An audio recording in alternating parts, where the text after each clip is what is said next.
السلام علیکم ورحمۃ اللہ وبرکاتہ۔ بسم اللہ الرحمن الرحیم۔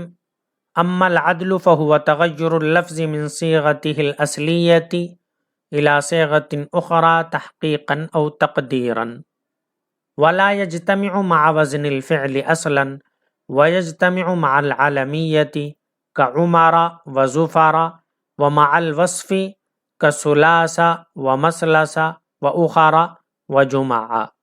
اور بہرحال عدل تو وہ لفظ کا اپنے اصلی صیغے سے نکل کر دوسرے صیغے کی طرف چلے جانا ہے، حقیقی طور پر ہو یا تقدیری طور پر ہو، اور یہ عدل وزن فعل کے ساتھ کبھی بھی جمع نہیں ہوتا ہے، اور یہ عدل علمیت کے ساتھ جمع ہوتا ہے جیسے عمر اور زفر، اور وصف کے ساتھ جمع ہوتا ہے جیسے ثلاثو، مثلثو، اخرو اور جمعو۔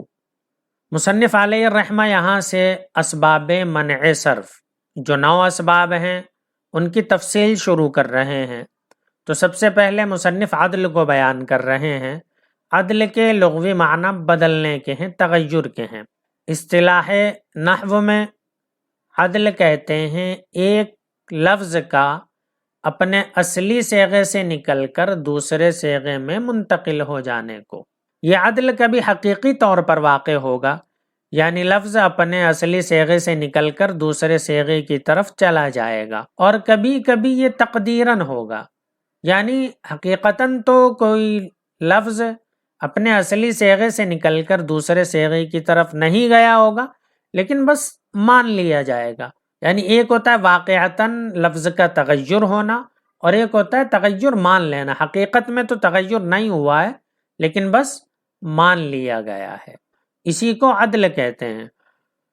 اب دوسری بات یہ بتا رہے ہیں کہ ولا یجتمع مع وزن الفعل اصلا، یعنی عدل میں کبھی بھی وزن فعل والا سبب نہیں پایا جائے گا۔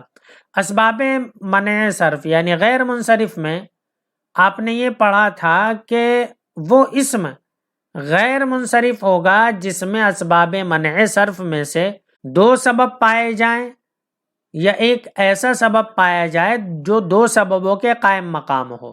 عدل جہاں پر پایا جائے گا وہاں پر دوسرا سبب وزن فعل کبھی بھی نہیں ہوگا۔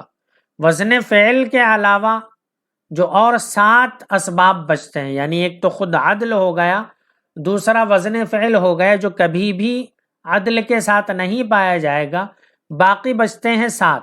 تو اب ان 7 میں سے کسی کے ساتھ جمع ہوگا، کسی کے ساتھ نہیں ہوگا، لیکن یہ بات یاد رکھیں کہ جس میں عدل ہے اس میں وزن فعل کبھی بھی نہیں پایا جائے گا۔